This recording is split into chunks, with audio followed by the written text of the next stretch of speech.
in. All right. Oh my goodness. Already we are live. Usually it takes a little bit more time. What is going on, Happy everybody? Happy Thor's Day Happy Thor's on Day. on on behalf of Zach. Yes, Zach Who is can't currently can't missing. He's on vacation. can't be with us tonight.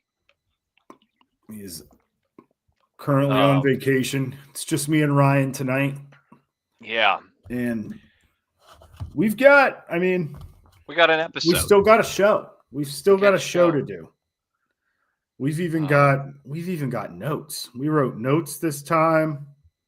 which are all on my phone, which is what I'm using, so I can't look at the notes. So Oh yeah. Oh yeah. hey, preparation.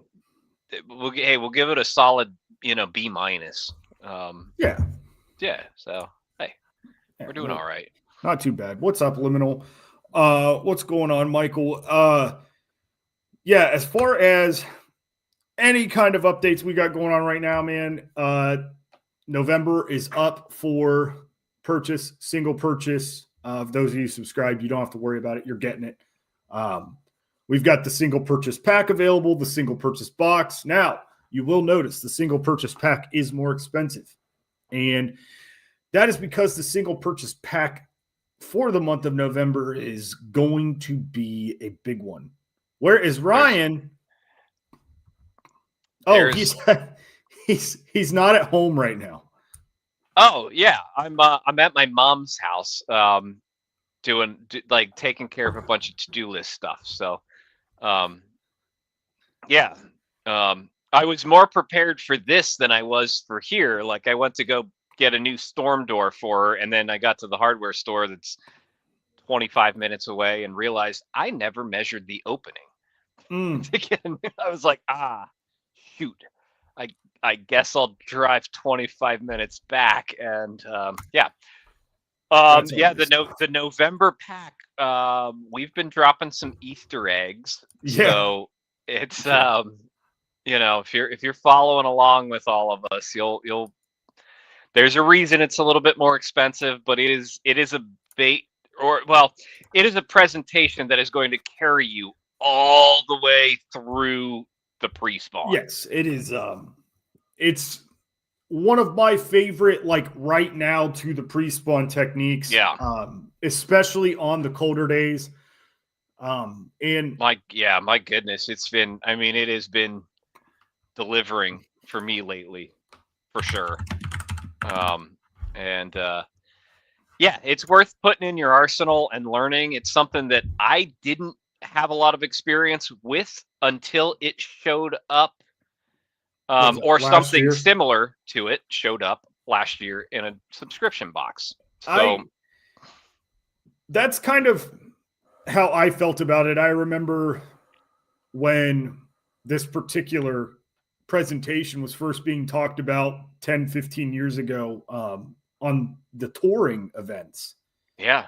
When it was all the FFS naysaying rage. It was scary. Yeah. It was scary to throw. And controversial. I think it was almost as controversial because everything's cheating. Yeah, everything's cheating. I think we can all agree that lead weights and bass buckets that's cheating. That's cheating. But Liminal, to answer your question, if you're not subscribed to the pack, you're not going to get it. This is actually not going to be everything but one bait in this pack is not in the box. So there's one package of baits that is in the box. Everything else is outside of. It is not in the box, and that's what we're split. Doing. They've separated. The pack is its own entity. Yes. I've actually got a pairing from the pack from October, and that is the Living Rubber Image Jig from Madmouth Bass. This is the Fall-tober color. This is one of my favorite jig colors of all time. This is simply just a black rubber with an orange and green pumpkin silicone paired up with a mongrel from Jay Corwin Lures. I'll pull which out the is mongrel. phenomenal. Such a cool bait. So I got Tabasco and the Black Neon, which is Tabasco was my second choice, but anytime I throw black, like growing up, there wasn't many jig colors, man. There was black and blue, there was black and brown, there was brown and purple, there was black and chartreuse, there was black and green pumpkin, and there was like green pumpkin and PB&J. And Black Neon has always held a very special place in my heart. Black jigs have always held a special place in my heart. Yeah. One thing about a jig is that while it is compact, depending on the color, it can be a little too big in the water. And black is the most slimming of silhouettes in the water, but it is also a very easy silhouette to see. So when this thing is flying in the water column, as dark as it is, no matter what time of day, it will still be seen. It stands out. It will just not look as big. But yeah, this mongrel is such an excellent. I always like to add in there too, black. Like if you're tying on stuff the night before and you haven't seen the lake or the river or whatever for a couple days, black. I tend to just lean towards black. Black shows up in dirty water, and it is one of the most natural colors you can throw too.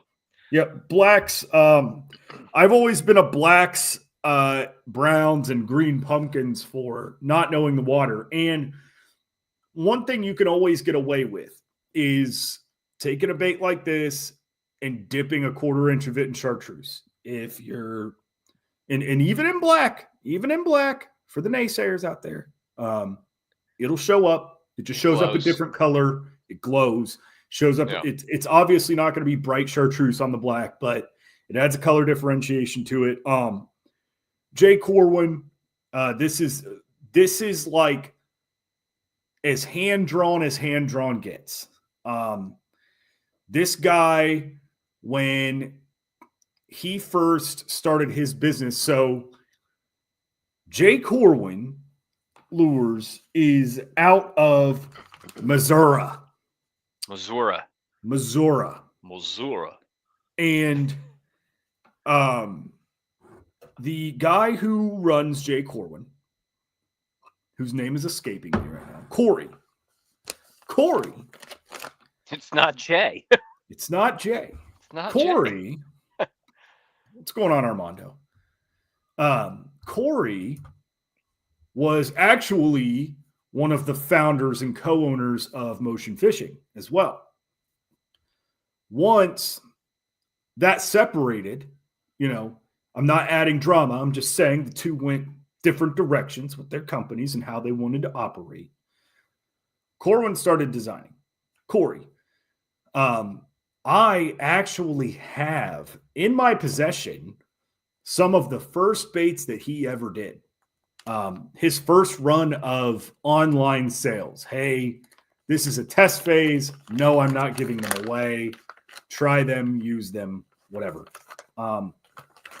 This bait in particular, I would say this was around the time that the Zika rig and the Tokyo rig were popularizing. This bait on a Zika rig, on a Tokyo rig, does crazy amounts of work. If you can get something head first like a Zika rig, Tokyo rig, it chills like this in the water. It makes a disturbance in the bottom. It muddies it up a little bit. It just straight up gets bit that way. I prefer it that way. That's how I prefer to rig it. It's great on a free rig too. If you guys didn't know, have I looked into carrying undercover baits? I actually don't know who undercover baits is. I'm going to look them up real quick. That is my mission.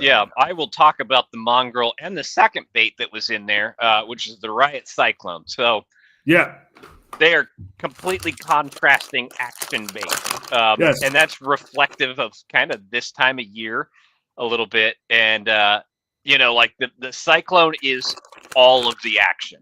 Huge. The Mongrel is very subdued. Yeah. So what we gave you in the pack, and this is the creation of the new entity that is the pack now, right? Yep. We're giving you a technique, a presentation. So with a jig, you oftentimes want to throw that one of two ways. What's up, Stone? Well, I guess there's combinations, right? But sure, you want full size, full trailer, big presence, a lot of action, the Cyclone. Or you want a little more compact, subdued, just something that just kind of moves with the current of the water, doesn't really kick, just looks supernatural, but is still kind of a beefy little presentation. Even as compact as it is, and that is where the Mongrel comes in. So with your presentation in the pack, you're kind of getting both of those options to really fine tune your jig fishing. And that's kind of what the pack is. It's a presentation, a kit, if you will. Like, yes, here you go. You've got everything in that one pack to learn jig fishing. The one bait that I do like from Undercover Baits, Michael, is the Boogie Bug. And had I known about Undercover Baits prior to this month, I would have probably put the Boogie Bug in as a substitute for the Riot Cyclone. A lot of people get scared to throw things like a Cyclone on the back of a jig. It's big, it's wild. It's big, but man, it can do some work. You can always trim it down. I know Zach's not here to like naysay me, but you can always cut it down. It's only a little bit smaller than the Mongrel, but it's a whole lot bigger than the Mongrel. Like, yeah, it's wider, it moves more water, it takes up more space than the Mongrel does. And I'm good, Dustin. How you doing? The Cyclone and the Mongrel both standalone are great baits. The Mongrel, a bait like the Mongrel, I'll tell you the difference a 1/4 inch makes. It makes a big difference. Now, that's why the Sweet Beaver was such an effective bait when its inception happened. The Sweet Beaver was one of those baits that was like really secretive. It was an open pour bait for a long time. And guys would make them in their basements. Guys would make them in their garages. And Reaction Innovations just said, we'll just put this at a grand scale. Nobody had really seen beaver baits except for guys who were making beaver baits. Now, the beaver bait doesn't move as much water, doesn't have as many appendages, doesn't make as much action in the water. And that's okay, because that's where that bait shines. It's a small, compact, but bulky, intimidating presence, such as a crawdad. And sometimes it looks like bluegill. It's like a sunfish bluegill as it falls. That's one of my favorite things to use. A lot of times it looks like a sunfish or a bluegill. To get more of an in-depth look at the Dark Horse Tackle Pack, if you're not subscribed, if you haven't purchased it, if you want to know more about it, the YouTube video is now up. The YouTube video for the box will be up tomorrow. I did record a video today. It's very, very poorly done visually. Unfortunately, I won't be able to replicate what I said, and I'll have to go back and revise my script and whatnot. But we are going to go over what's in the box for the month of October. I've got it all right here with me. We gave you 2 perfect pairings, and none of which are in the pack at all. Nothing that was in the pack in the month of October was in the box at all. And that's exciting, because that is 8 separate baits that were in a subscription product all by themselves. One of my favorites, one that I know Ryan wants to touch on, is Yes, the I do. Sematis shot and the Madmouth offset blockhead. The Madmouth offset blockhead, as you can see, is actually the perfect size. A lot of guys do EWG Neds the wrong way. If an EWG Ned is the size or bigger than your pinky, it is done incorrect. EWG Neds are meant to throw Ned rig baits. And yeah, it has to have a 1/0 hook or smaller, because if this hook were any bigger, this bait would not fit. And a lot of times, it weighs the tail down. It lays down, yeah. right? Like the idea is this thing kind of just And the stands action up and point doesn't do anything, right? The action point of this tail is very small. So if you interfere with that at all, like this hook has to stop, like right here, to get a little bit of tail wiggle out of that bait. This bait is one of those baits, man. Obviously, you look at this bait, you think drop shot. You think putting a nose hook in it. Its name suggests that, but it is a lot more than that. But I throw a lot of baits like this, and I'm like, man, I wish I could just put it on a jig head. I wish I could just put it on a jig head. Now, you can put this on a jig head, but you're not getting that weedless element out of it. You're not getting that snagless. More important, I don't care about weeds. I care about when I'm throwing this in rock piles or brush. I live in Ohio. There's litter everywhere. We fish a lot of rivers. There's litter everywhere. So literal litter, like trash. If I come across a car tire with this, I don't have to worry about snagging it. If I come across somebody's glass rose, I don't have to worry about cutting myself unhooking it from the glass rose.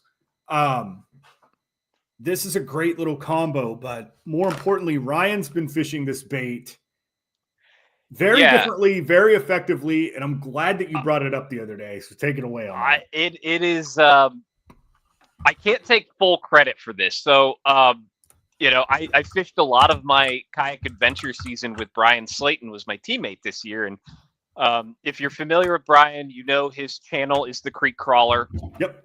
And Brian is a absolute masterful finesse fisherman. That is his bread and butter, which is like polar opposite of me. So I learned a lot from him, and he told me earlier this year, I think it was in one of his most recent videos, one of his favorite things to do this time of year, when you still have that low clear water, is when these big fish kind of push up onto these flats. And this is specific to rivers, but largemouth and lakes do this too. When they're searching for the backs of those pockets for that stable water to wait for those lakes to turn over, they're up there. They're on these flats. But one of his favorite things to do is to throw a micro jerk bait on. He used to do it on spinning gear. Now he does it on BFS.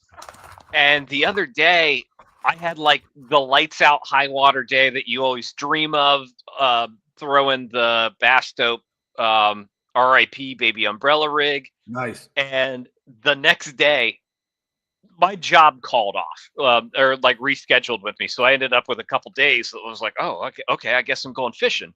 And so I go back the next day and I show up at the river, and it was at least a foot lower than the day before. And I was like, oh wow. Yeah. I was like, well, that explains yesterday. And mind you, when it was a foot higher, the river was still 2 feet low. So it's been 3 feet low. It was back up a foot. So even when it was a foot higher, I still had like 2+ foot of visibility, but the fish were set up and heavily feeding. So I show back up the next day, water's a foot lower, even clearer, and I cannot buy a bite. Actually, the only bite I got doing something other than what I'm about to talk about is on that perfect pairing, on the Ned head with the Sematis shot. But a lot of these fish were still looking up, and as I could observe and see. So the light bulb went off. I heard Brian in the back of my head, like, hey, try a micro jerk bait. I don't have any micro jerk baits in my boat. I don't carry them. I don't even think I had a jerk bait in, I think I had Power Glides. The 4 1/4 inch Power Glides was the closest thing I had. So I started there. and I was watching fish like look at it and then just turn off, like just complete negative mood. And I was like, man, I got to get something smaller, something that's just not intimidating at all. And I had the pack. That was my intent. I set out to like, okay, like let me fish the pack. Like it should be a good jig day. I kind of know where these fish are. Ended up not being a good jig day. I couldn't even get them on the. We'll talk about those ones later. The other jig. But the Stamata shot, and I like it dawned on me. I was like, man, I wonder how this would fish on a free rig. You know, it's got the flat belly, right? I was like, man, I might get enough glide out of it. The only weights I had to really free rig it with were, I think, a little bit too heavy. I think on a light free rig, it might do really well, but I had like 3/8 weights. So like that was just overpowering the heck out of it.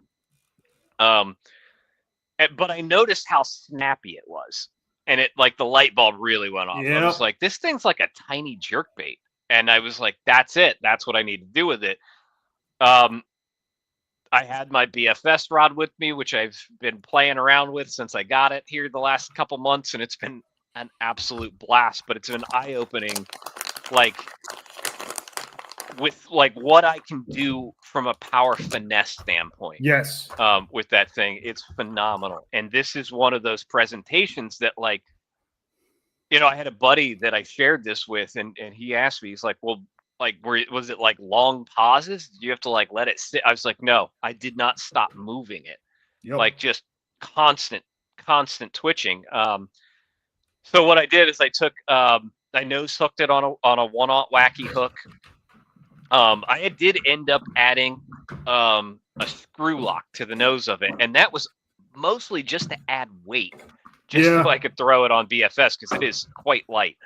But I was able to throw that, and it was like just turning on the light switch for these fish instead of like them being negative and just turning off.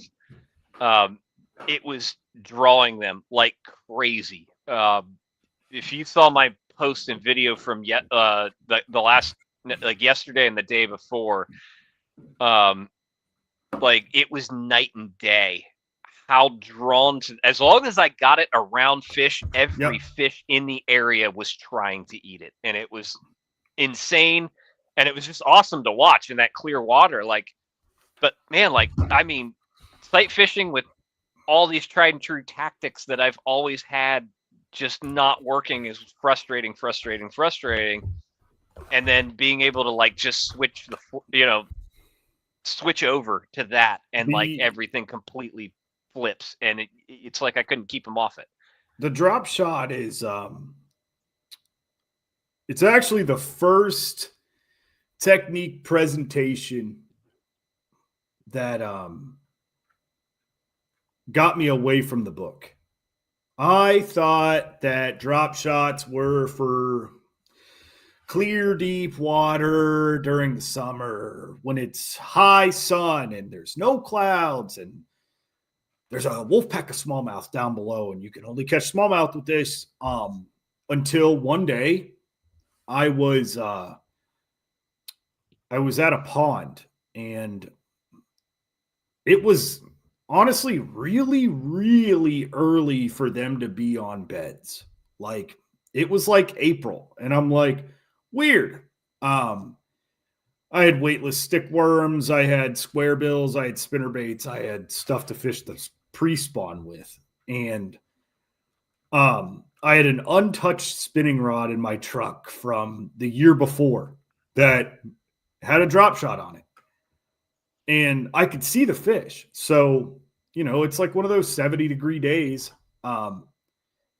in, you know, early spring, and I just threw the drop shot on the bed and it was lights out. And from then on, I kind of just got away from the book in general, just throwing what you like, throwing what will catch fish. I mean, the book suggests a lot of techniques, when and where and stuff, but I think we all take it a little seriously. The book ultimately wants you to catch fish, and drop shots are really effective way. It's a really effective way to catch fish. You know, this on a drop shot, but this nose hook, this was also a revelation for me when I was younger. There, there was a time when I was like 14, 15, where the ponds that I fished were extra clear. For whatever reason, they were just extra clear all summer long. They would not eat anything remotely close to 4, 5, 6 inches. They would not go after big baits. They would not go after like normal size baits. One day I went with, it was a venom dewdrop worm. And the dewdrop worm was about an inch smaller than this, and it had a bigger head because it was meant to be drop shotted. You were meant to just kind of weave it up the hook. And that's where the meat of the head stayed. And it had 2 eyes on it. It had 2 little plastic eyes. And they had a ton of cool colors, and I was just throwing something similar to this. Like if I'm going to throw a drop shot or a finesse worm, the more finesse I go, the more like realistic to a bait fish I will fish. So this goby color is perfect for me. Just a silver pearly belly. Well, while we're on color, for you river guys, that Thematis perch color, phenomenal. Yeah, the perch color is great. It's an awesome darter replication, shiner replication. Like I think it's a really, really good color. I like the goby just because it's got the purple in it. I like the purple, but this, again, like Ryan said, this weightless. You throw a parasite in this bait or a hitchhiker, whatever you want to call it, a screw lock spring, throw it in there. Nose hook it, throw it all. Make sure you put it all the way in there. Put it all the way in there. Nose hook it. Feel around for the metal. Know that it's in the metal. Yeah, I actually, when I screw that in, I like to get the actual like little loop the whole deal screw eye into the plastic a little bit. Like you want to hook through the plastic just a little bit. Yeah, and it lasts. It's definitely solid. But it does not impede the action of that little bait. And you hinted at it earlier, like the business end is that tail, but man, when you nose hook it, the business end becomes the whole thing.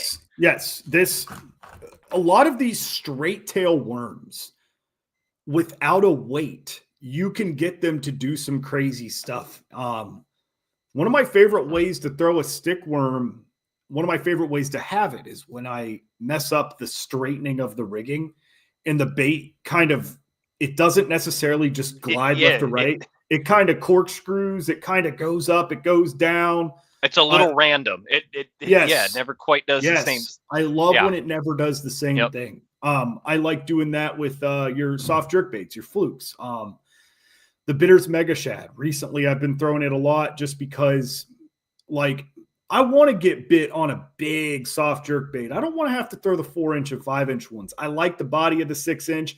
I don't think it's going to stop them as much as I think it is. I know for a fact. I mean, there's guys out there. Look at a Chegan. Look at their bait. Their bait is a big soft jerk bait.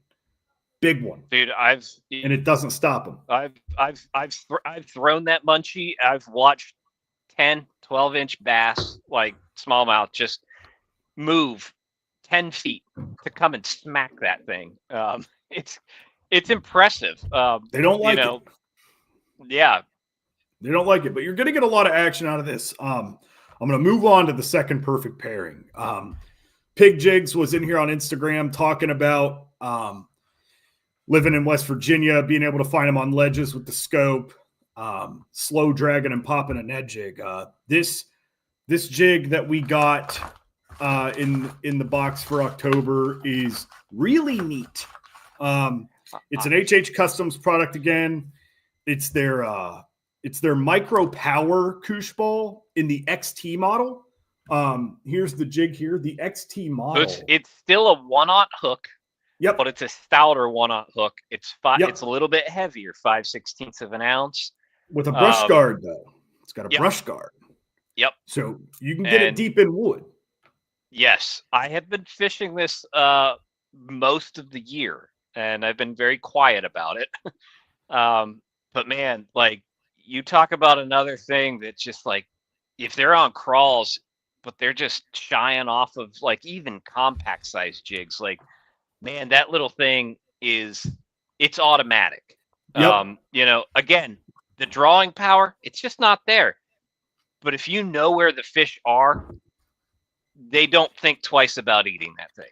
No, except for the other day when only the snapshot would work for me, because that jig, like, I was literally flipping it out there, like sight fishing, kind of big roaming smallmouth, and they just weren't looking down. They had 0 inch. There was like, there's no crawdads. Like, nope, not touching that. They were very keyed in on, honestly, about 4-inch shad is really this particular color is the sus crawl. This is a green pumpkin, orange, green pumpkin magic, little blue in there. Yeah. There's 3 types of silicone in this particular jig. You've got some thin, you've got some thick. It's really neat. The trailer that came with it is like the perfect freaking jig trailer. Honestly, for like any the Dirk's crawl is pretty awesome. It's also awesome on that Madmouth EWG net head. Yes. If you need to even scale it down a little bit more and remove that skirt, throw it on that little Madmouth net head. Yep. And it's do nothing bait, absolute do nothing bait, and that's okay. It does the work for you. Like, if you look at the size of those appendages, they're so small, it takes nothing for them to move. So like, when you're doing nothing to it, that thing is just down there doing everything for you. Oh, that's a good question. I was what did we get? Best Thumb AI states, how heavy of a weight do I throw on drop shots? Are you throwing drop shots this time of year? I honestly, a drop shot is a year-round technique for me. Yeah, it's just not something that I like to throw often, because I do find drop shotting very boring. But one way to make drop shotting very exciting, drop swimming. Drop swimming. So drop swimming. I'll take a swim bait about the size of this little Somata shot here. I'll take a little guppy is 3-inch, 2.5-inch swim bait. And I'll put it on a 3/8 weight. 3/8, 1/2 ounce. And the reason why is because bottom contact is the key there. I want it to be on the bottom. Especially when you're moving it. Yes, I want it to be on the bottom. And another thing that it does really well is this has not been talked about yet that I've heard of. When you're throwing a swim bait on a drop shot and you're drop swimming, what the weight does is it adds more drag to that swim bait. So it actually gives your swim bait like more action. There's a drag, there's a pull, you don't really have to move the rod tip as you would a drop shot, because that rock or that weight is going to catch that rocks. Weight as it ticks the rocks, sending that vibration right to that swim bait. It'll like, if you clip a big rock, it like it moves the bait for you. We have a bunch of wicked weights on the site. Like I said, I use the 1/2 or the 3/8 to a 1/2 ounce. I've been, dude, in all water columns too. Like the other day I was throwing it in about 2 feet. Drops. I would say, traditional drop shotting weight is quarter to 3/8. I think indicative of the depth. Like, if you're drop shotting the Great Lakes, man, I will throw up to a 3/4 ounce, 1/2 ounce, because I can just get it down faster. Right. The point is to get the bait down. Right.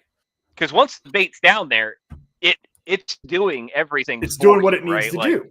Yeah, it does what it needs to do. The weight doesn't really matter at that point. Like, it's just to get it down. And if you can make that many more presentations on a rock pile of boulder, you're just, becoming more efficient. Yep. And also, don't be afraid to drop shot something like this.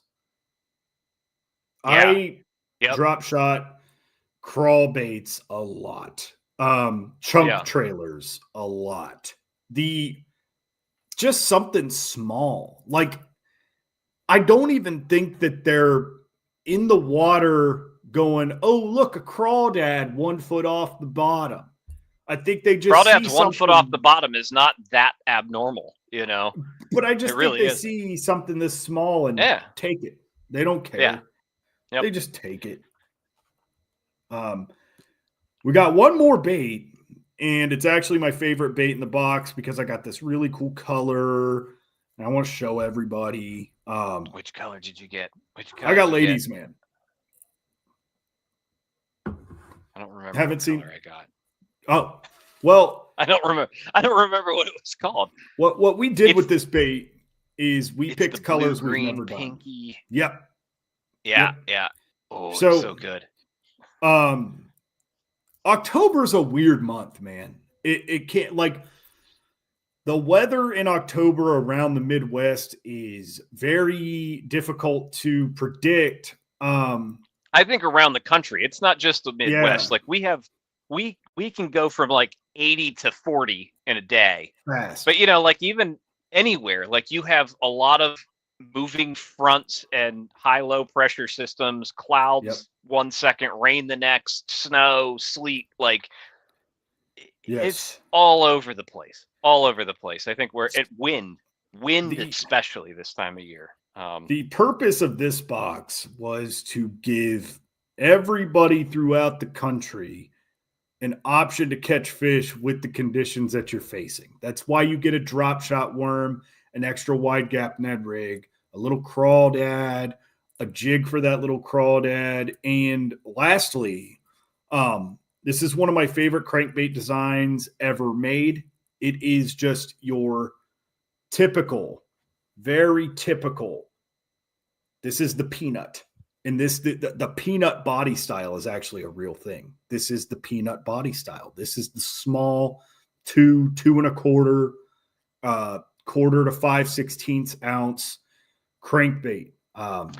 It throws extremely well for a balsa bait too. Yeah. I'll throw that out there because sometimes when you start getting that small with a balsa bait, it gets to be a pain. I've thrown that on my normal, like medium, moderate square bill rod the other day. That just like, no, it's fine. I was like, man, I think I could bump this up to a medium heavy if I wanted to. Yeah. But the 4 to 6 to 8 foot diving crankbait will take you very far. And this is a color I've never actually seen before, but I know it's a color that will catch fish just because of how natural it actually looks. But not to mention, we talk about how natural it looks, This has your very typical flat side, round bill action. A lot of wobble, a lot of sideways hunt, a lot of deflection, but the size is really important. That's your fingerling size. Bomber used to make a bait called a fat-free fingerling. It was a 4 to 6 foot diving crankbait. This is pretty much almost designed exactly like the fat-free fingerling. Flat-sided bait. It was just made out of plastic, but it was made by Bomber back in their heyday where they actually made good crankbaits. And the action of that bait will get you bit all year round. Right now, you find yourself some shad packed into a cove or packed into a cut, packed into a pool, packed into whatever you're fishing, and it's shallow and there's bass eating them. Like this is where you need to be. You need to be throwing something like this. It's going to catch them. Yeah. I am so excited. Circuit board bill too. Yep. I like to throw that out because, man, like the durability of those it's great. They're not going to sap. They cut water real nice too. Yeah. They cut real good. You might have to tune it a little bit. One thing I do on all my crankbaits is when I get a new crankbait, I grab. Oh, you went dark, Ryan. Oh, hang on. Yeah. There we go. I'm back. Try to get this to focus. I'll grab this right here. This is where your split ring goes through. This little piece right here, just that hook or that split ring eye. I'll grab it with a pair of pliers and I won't twist left or right. I'll just jiggle it like this. And what that'll do is that'll break that hook eye or that line tie. It'll break that line tie off of that clear coat just a little bit. Sometimes that clear coat will kind of pull that line tie into the bait, out of the bait, whatever, and it's just going to get it to run left or right. Now, I'll also tell you this. if a crankbait not running straight is bothering you, I can promise you, unless the crankbait is not running at all, it's not bothering the fish. If your crankbaits are meant to be tuned, not because guys are tuning them incorrectly in the factory, but because of things like paralleling a bank, like fishing a dock, like fishing matter of standing fact, timber. man, that's a good that's a perfect tackle tip for tonight. I know I talked about the Somatis shot, and I kind of thought that rigging might be a little bit it. But man, I can't let this one slide. Like, this is something I do a lot with crankbaits. Like you have like buzz baits, right? You got a left-handed buzz bait and a right-handed buzz bait. Something that like deliberately it always runs left or right. We all know that it's how, which way the blade is bent on your buzz bait, and it pushes it one way or another. I deliberately do this with a lot of crankbaits. I deliberately tune it. Like if I fish a lot of times, because I cast right-handed, reel left, I fish around coves oftentimes counterclockwise. And so if I'm paralleling banks and things like that, I want my bait to deliberately run left into that bank, right? So I will deliberately tune my crankbaits to run left because it hits more stuff, right? Yes. I'm out here at my mom's. I'm not far from Indian Lake, the lake I kind of grew up on, and things like that. Like that lake has a ton of docks. Yes. If your lake has tons of docks, this is where deliberately tuning your crankbait to run into dock posts can be, or underneath docks. If your docks don't have a lot of posts, like just your floats and stuff, you can get those baits to run under foot the dock or so under the dock. Yeah. And people who, just parallel them with crankbaits that run straight are not getting them underneath there. There's not a lot of people who send a crankbait all the way under a dock like that. Yeah. And it's the best way to do it though is when you take your pliers and you put it on that line tie there, you're either going to want to bend it like that or twist it. You can twist it left or right, bend it left or right. That will determine the direction of the crankbait. Now, offhand, do I know which direction goes where? I don't. But in this particular situation, what you're going to have to do is you're going to have to do this on a cast by cast basis. Mm-hmm. Because no matter how you tune your crankbait, it's going to untune itself. Eventually it will. So kind of. Yeah. Little bends too. Like a little movement makes a lot of movement as far as that bait's concerned. So the way I do it is if you're looking at the bait towards the bill, towards the line tie, if you want it to run left, bend it left. If you want it to run right, bend it right.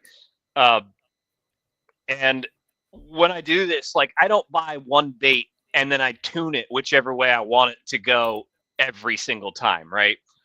If I'm specifically fishing docks, I'll have two rods rigged up with the same bait, one that runs right, one that runs left. And when I buy these baits and stuff, if it's something I know that I'm doing that a lot with, I'll buy like 3 of them. And I'll take a little Sharpie on the back of the bait. I write I'll just put, an L or an R on the ones that run left or right, whichever way I've tuned them. And then the ones that run straight, I don't mark on at all. So there's your tackle. Like that's a great tackle tip for tonight. A little bonus. I like where I fish, Hoover. There's a lot of road beds. There's a lot of brush. There is a lot of standing timber, lay down, stuff like that. And I'm not like you. I keep the same crankbait on, and I'll just take a little bit of time and kind of tune it how I want. And that's because I'm not really looking to save time. Like if I'm fishing a crankbait that particular way in front of laydowns, wanting it to hit certain road beds and deflect a certain way, I'm going to be throwing it for a long time. So if I'm cutting up and I'm casting to my left and I want that bait to bang in left, I'll just tune it to where I can get it to bang in the way that I want it to. Getting those things like into brush and laydowns, especially when you tune it, guys. Like when you tune it, you get a lot of roll because it's leaning in, right? So if it taps into something, you get a little bit of a better deflection almost. You get it to roll off cover a lot easier. Now, when it comes to sticks and stuff like that, you might roll it into a stick. But if you're fishing in a boat, particularly fishing in a boat, bank fishing guys, unless you're throwing like a parallel cast, you can get it real good parallel. I wouldn't worry too much about tuning a crankbait that much. Yeah. But you know, when you're in a boat, you got a trolling motor, you're in a kayak, you can tune this however you like to set yourself up for the angle that you're fishing. That is one of if you hang it, you can always kind of knock it loose and get it. Yeah. And this bait's only going 4 to 6 feet. And a lot of times when I'm throwing a crankbait like this, I'm already fishing. I will say water it is a true like 3-4 feet in current. And that's a typical thing with a lot of balsa baits in current, just because of the buoyancy. You're just when you're bringing them down current, or through current. I'm about to sue freaking Cliff Pace because that bacon SSR of mine, dude, I've got a couple of them. Okay, like I've got a couple of them. They all go deeper than 3 feet. Every single one. Yeah, I like mine is like a solid 3 off. Yeah, I can get that thing down. But it's a very I did notice that it is a very controllable bait as far as where your rod tip is pointed. Like, man, you can. And that's both the Peanut and the SSR. Like you can really control the depth of both of these with your rod tip, which is any crankbait. That amount of control in the crankbait is I think that's always any crankbait with this kind of body style that has a short lip and it has a slim body like this, like your 2-inch body. Any crankbait that has just your 1/2-inch lip. Not a deep diving, because we've been over this. The deeper your crankbait dives, the harder the technique becomes. The more specific that technique is. The shallower your crankbait runs, the more you can do with it. You can throw square bills, peanuts, bacon SSR, stuff like that. You can throw those as wake baits on a slow enough approach with your rod tip all the way up. That's one of my favorite ways to throw crankbaits. And I rarely throw mono, but when I'm throwing mono, one of my favorite things to do on a crankbait is fish it like a hybridized version of a frog and a jig. And let me explain that. What I like to do is I like to keep the line tight and kind of stroke that bait up to where your line kind of bends and then brings the bait, and the bait just goes like this. It's a really, really stupid sounding presentation, but it is incredibly effective to walk a crankbait. The stop and go on a crankbait is a highly underutilized, non-spoken, underrated way to fish a crankbait. It's not necessarily a jerk bait. You're worming that crankbait. That's what I call it. I call it worming a crankbait. Yep. And I do it getting it in that little short water column. Yeah. That's actually if it's not a, it's just straight reaction bite type thing, like, man, if you watch me do it, I'll like burn a bank. But as soon as I feel that thing hit what I'm looking for, my reel hand stops and I just start working that thing. Like, rod tip either up or down, however I feel like I need to kind of worm it through there. But I can't tell you how many, like you're just hovering it. You're in the strike zone. It's kind of bouncing off stuff still as you kind of work it through there, and it just looks crazy injured. And it drives a lot. Now that we're on like crankbait tackle tips, 2 things I used to do. Back when I was young and dumb and I pretty much had an unlimited supply of crankbaits, I started getting into ledge fishing. And this is before your technology. This was back when all I could do was read the depth and the contour of said ledge. I knew the ledge was there. I knew how big the drop was, but I wanted that bait on the ledge falling off or on the bottom. And a lot of the fish on these particular ledges were stacked either at the drops or on the bottom. I would take big sliding catfish weights and I would put them on any crankbait. And I would put a swivel similar to a Carolina rig, stopping somewhere on that crankbait. And I would drag it. Once I found this is some boomer stuff, dude. Like this is some serious old guy stuff.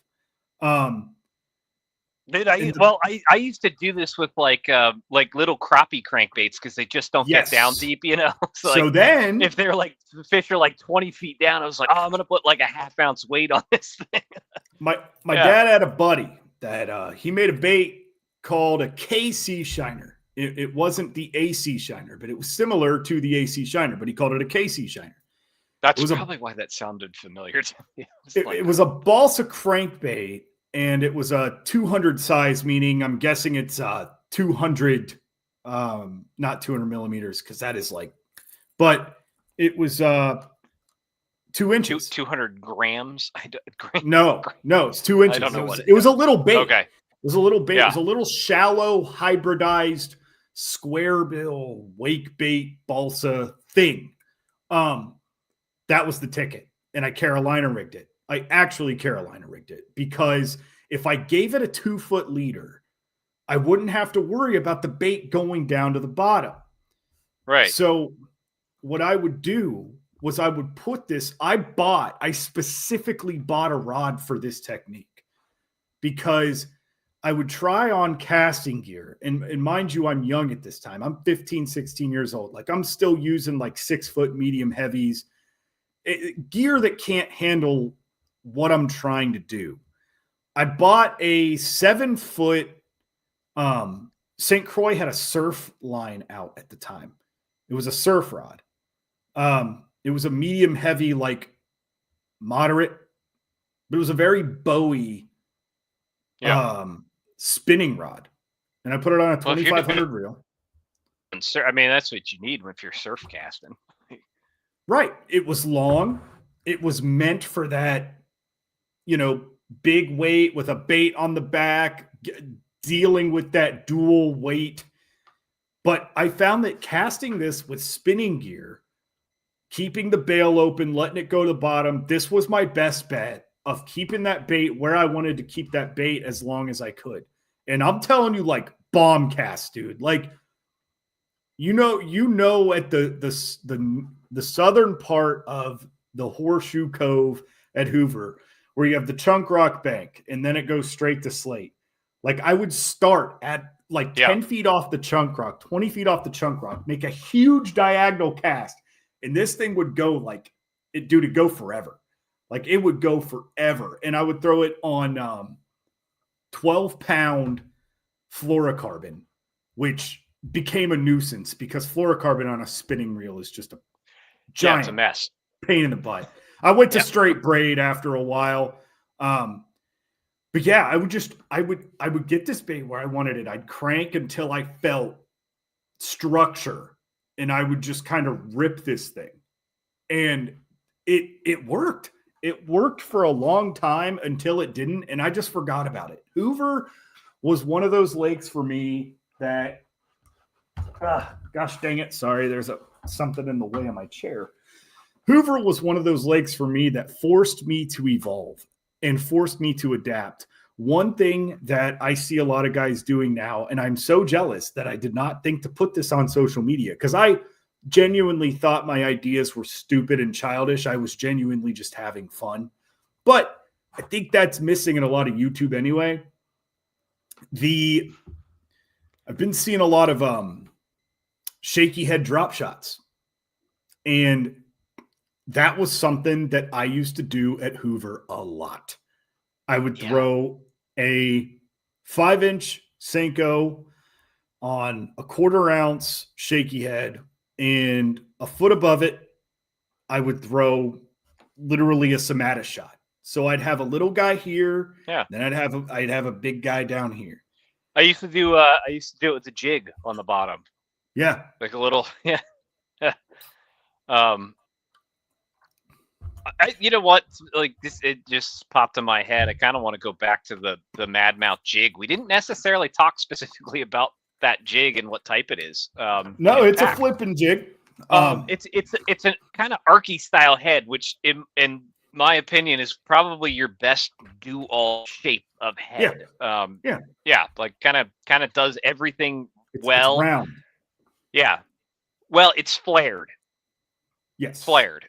That one actually has like almost the football points on it too. Like Mad Mouth, I think did a really good job on that. Their style, like it is not your kind of just smushed ball head style arky head. Like there's some definition of certain things there that I think. I'm not the expert, but when I was a boy, the difference between flipping and casting jigs was the eye, and I would consider this a casting jig. I'd consider it a casting jig because it has a horizontal line tie, and that's all. That's all. Yeah. I like my jigs with a vertical tie. And I agree, Liminal. Mad Mouth is a top tier jig maker. I mean, there's like I like a vertical tie, especially for grass. I think horizontals better with a lot of wood. Just because it prevents a little less roll. I think the vertical tie is better at grass because it kind of slides through it a little bit better, grabs less. I could honestly go either way on rock. I don't get snagged on jigs that much at all anyway. Like I'm not. Yeah. I throw a jig a lot, man. Like the only time I really get stuck is when like I deliberately know I'm going to. I get the pillhead stuck a lot, but I put it in places that it wasn't really. Pillhead's a pretty snaggy jig just because it's meant for like rocks. It's a very it's made for more open water, like that real finesse stuff. But like, and that's the point. Is like I've jig fished a long time, and I've learned that feel of like, okay, I'm getting to the branch now. I need to kind of shake it and stop pulling and let it go. And so that's why but I will literally flip the pillhead into big gnarly laydowns, like where you're not really supposed I do it all the put time. Like, what are you gonna do? Change your jig, Ryan? No, you're gonna throw in there and hope a fish bites it. And if a fish doesn't bite it, you get the bait out and you move on. Like, exactly. That's how I see it. My dad used to get so mad because I was a gnarly little flipper back in the day. Like I'd see this is like advantage kayak is because you're always by yourself in the boat, so you can always go get your bait without annoying someone else all day. I would, dude, but it paid off in dividends, man. Because I'd put the bait where my dad was too scared to put the bait because my dad didn't want to snag. And I'm like, dude, if you don't want to snag. If there's anything to take away from this whole live, like tonight, it's that right there. Put your bait where you're afraid that you're going to lose it, because that is where no one else is putting their bait. Like, here's how I thought of it. Yeah. Most of the time, my grandpa made jigs. My grandpa taught me how to tie jigs. If I lose a jig, I make another one.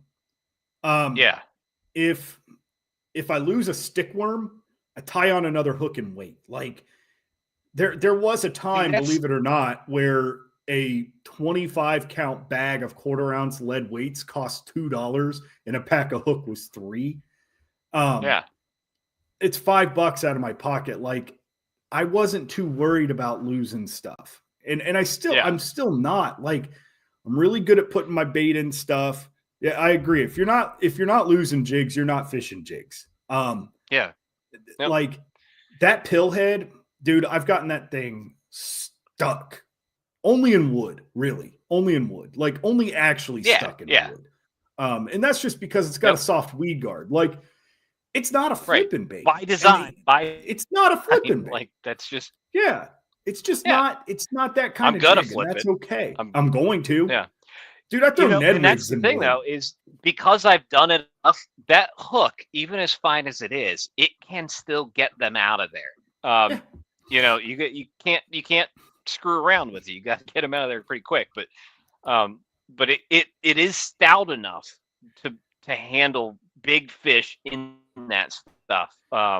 Is it the perfect hook for that job? No. Nah. But can it do it? Yeah.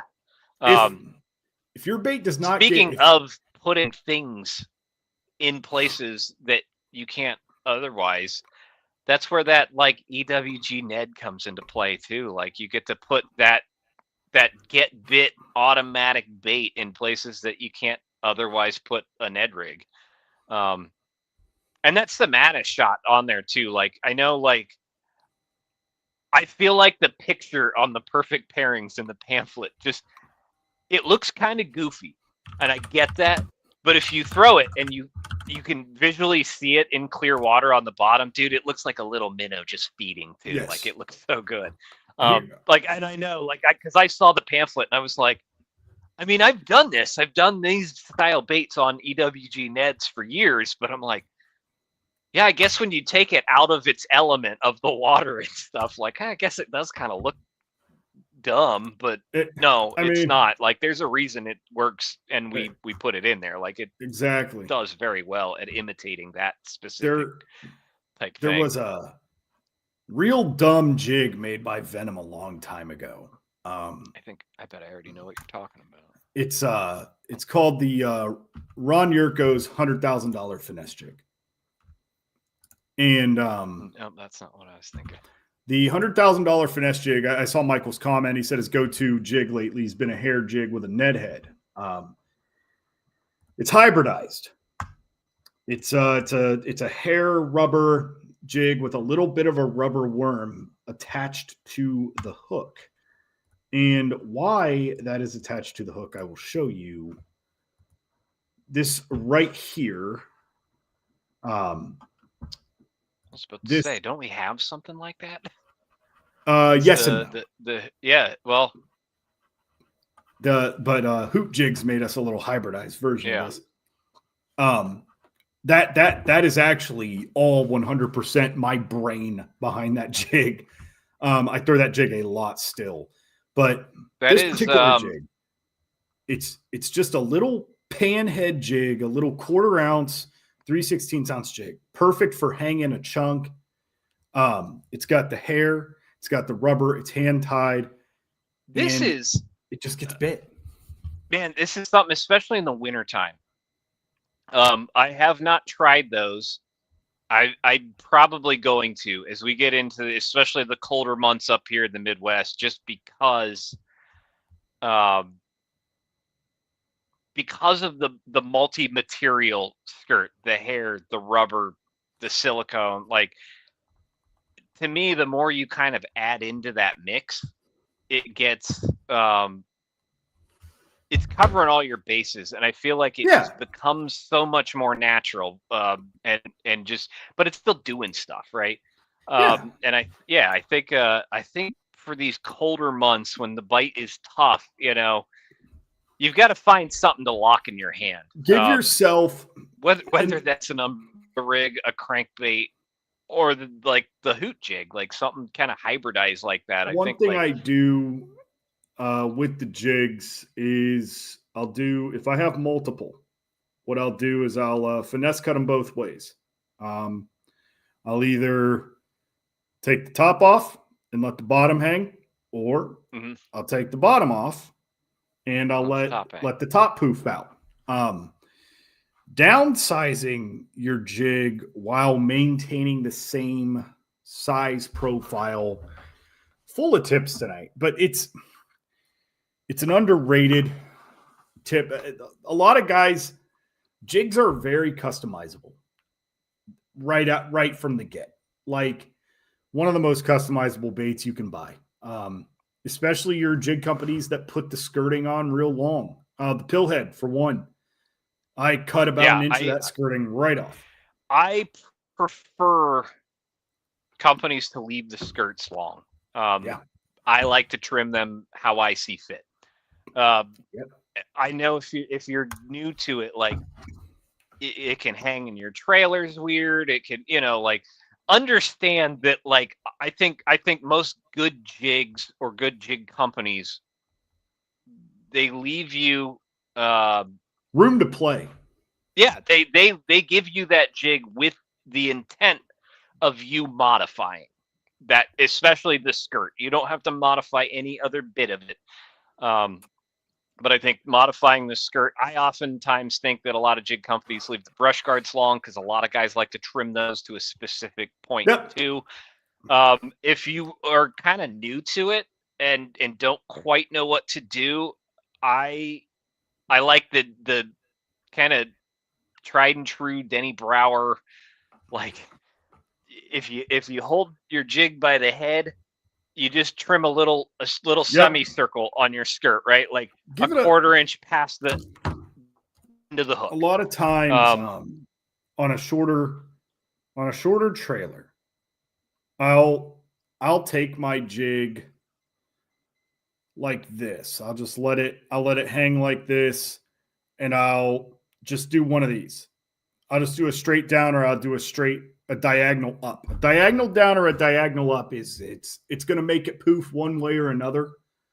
And yeah, like that's about it. I will sometimes I'll hang it down and I'll do the haircut, like I'll do the barber snip, just straight in at random, because it's just kind of randomly clipping, some short and some all the way long, and I'll do that 5 or 6 times, and then it really gets some short, some long. Has kind of a random pattern, spins it out just a little bit right where your kickers are on your trailer, so it doesn't really impede the action. That's all I'm trying to do. There's a lot of ways you can do it, and honestly, do the fish care? I don't know. I don't think so. But it makes me feel better, and if it makes me feel more confident about what I'm fishing, I'm gonna fish it confidently. All right, I'm gonna fish it better. I'm gonna expect to get bit. I'm gonna put it in those places that put it in better places. To get forever. Just tie on. Yeah, if you're confident in what you're throwing, I think you're just gonna fish better. Yep.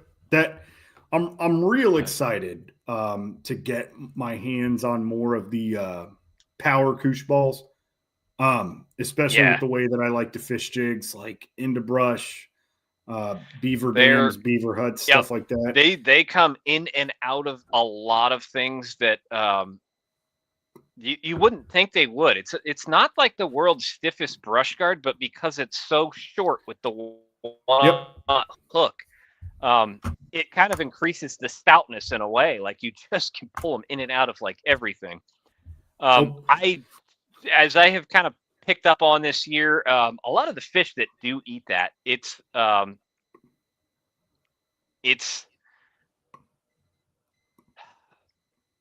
don't drop it because it is so small and just non-intimidating. With that smaller hook, I have found like almost more of a frog style hook set. Like give them a couple seconds, make sure they definitely have it, and then crack them. And you don't have to like absolutely drive it home like you're trying to not like hit a home run or anything like that. A lot of times on jigs, it's a stouter hook, but it's not bad. Jigs and tubes, you just have to get through that brush guard anyway. Like you got to move it. You'll feel that initial like bluegill bite, that bump bump bump type deal. And when I'm on a jig, I kind of tighten my line and I kind of wait for it to move. Yeah. Or just continue feeling the squishiness. And that's when I let them have it. Yeah. Yeah. It's not immediate. And when Josh says pick up, like don't pull on it. No, leave that little bit of slack just so you have a little bit more connection and wait till that line starts moving left or right. I just want to feel it. And okay, now they have it. Great. Yep. Exactly. And remember, with a lot like a tube, and especially this little jig, if you've seen it, if you've got your box, you've noticed that like that little round ball is pretty big on that 5/16 compared to that hook. You're gonna pop their mouth open a little bit before that hook grabs. So like the harder you like crack it right at once, the more it's gonna pop their mouth open, and you run the risk of like pulling your jig out of their mouth a little bit. I got away from slack line hook sets on jigs. Yeah.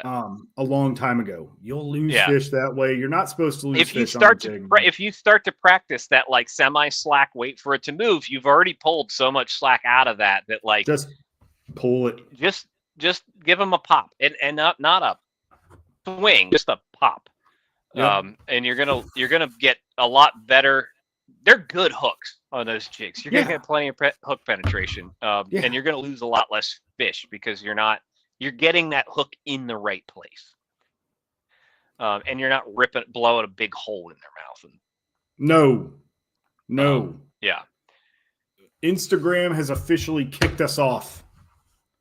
Okay, that tells us it's probably you should be watching on YouTube anyway.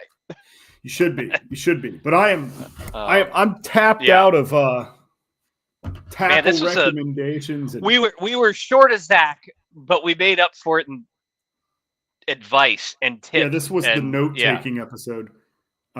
This was Tackle Tips Weekly. Don't get used to it. This is like so much.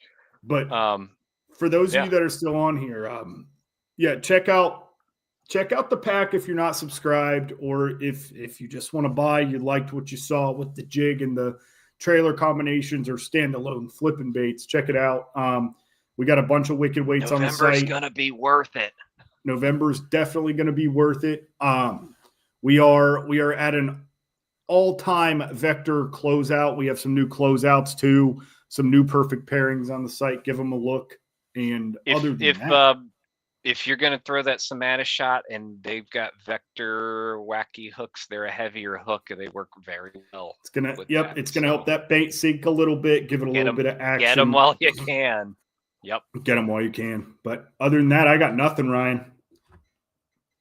I'm good. Thanks for tuning in, guys. See you next week.